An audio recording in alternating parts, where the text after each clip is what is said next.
I do think it's very important when you have a book case to sort of try and make it artistically interesting. This one took me 8 hours to do. Hi, I'm Julianna Margulies, and welcome to Marie Claire's Shelf Portrait.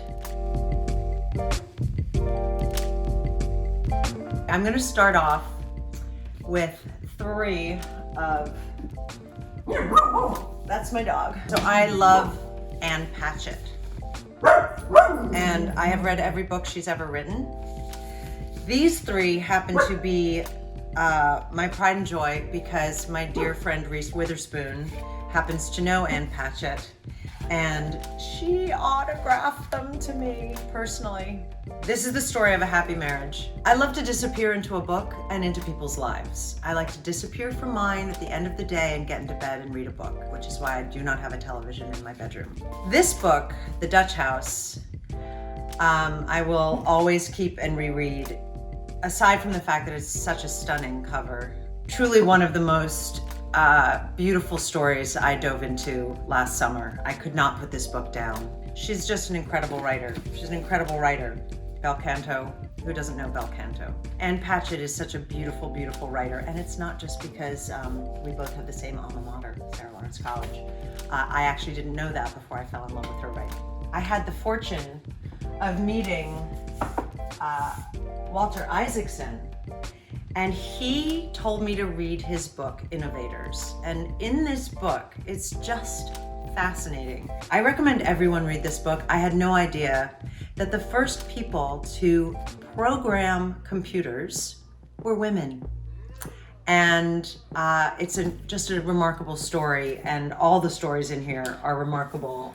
I love art books, and I think art books are very important in anyone's bookcase and in anyone's home. One art book that my father gave me when I was in college and I was studying art history is this, I fell in love with Marc Chagall, and it's this stunning Marc Chagall book. I think his paintings are so joyful and playful and beautiful, and this book is just the story of his paintings and the story of his life, and I highly recommend it. It's followed me around everywhere in this book. I do love memoirs. I tend to read them and then give them to friends because I just like to share. But one book I refuse to get rid of or give, I just said go buy it, is Gabriel Byrne's Walking with Ghosts. Just stunning prose, stunning. I happen to have done a film with him years ago and had no idea he was such a beautiful writer. And then of course, Toni Morrison's Love. Everyone should have this in their bookcase. And her voice is so magnificent. It's a book I always go back to. And also because it's so light and easy, I travel with it. So another thing that is my travel companion, and usually it is by my bedside. I have it on the bookcase here because I have several copies of them. And that's Gratitude by Oliver Sacks.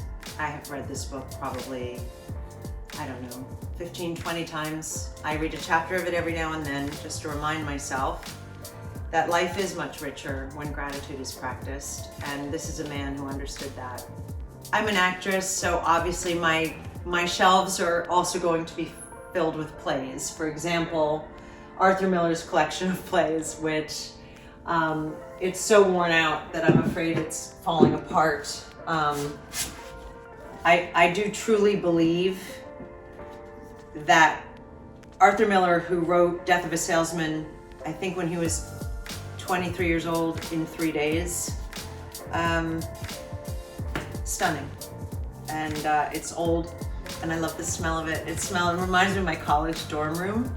And of course, here I have a collection of Shakespeare plays, which are great because you can just put them in your pocket and take them to the park with you. I have literally every single one here, and look, you can see how old it is. It all used to be that color.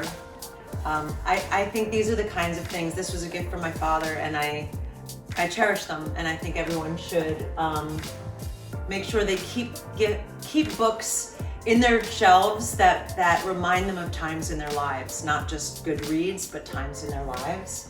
Okay, so I'm in our den now. I'm up on the couch because the bookshelves are a little too high for me to reach.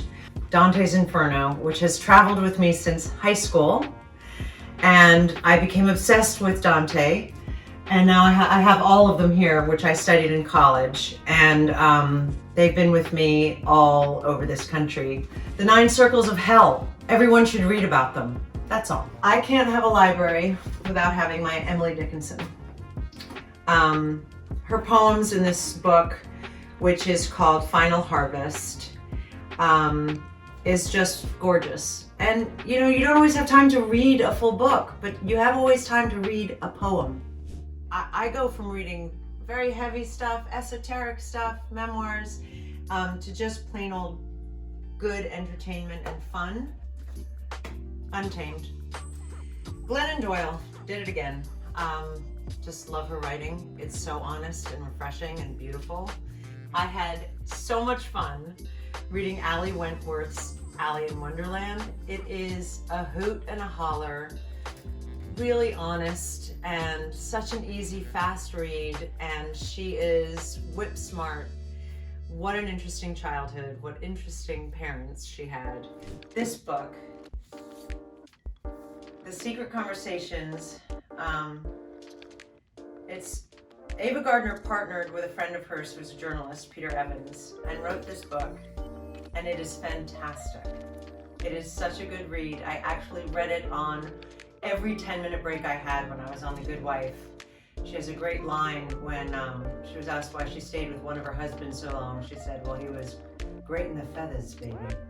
Great in the feathers. I mean, it's just such a spectacular book. And one of my favorite books of all time is by Wally Shawn. Now that's on the other shelf, but because I became obsessed with The Fever, I bought Wally Shawn's essays. I happened to get to work with him on The Good Wife, which was a thrill.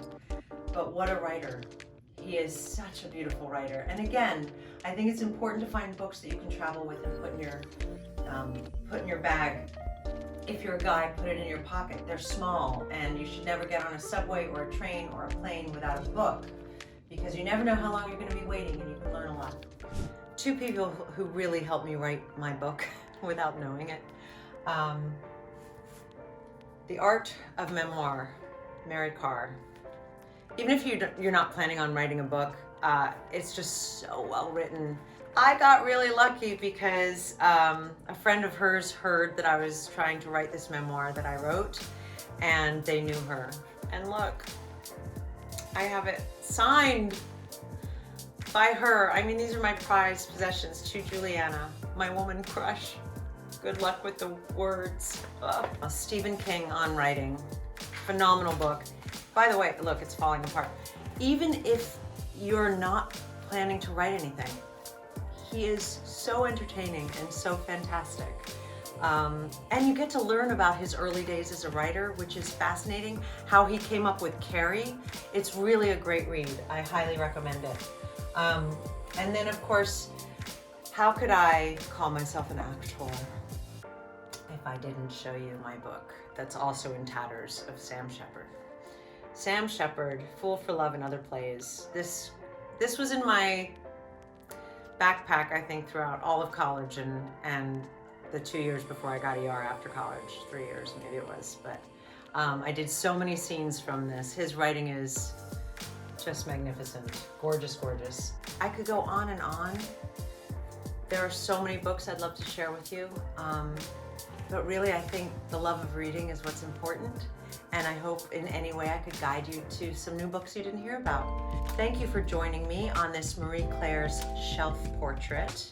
I hope you've enjoyed some of my shelves, and have a great day.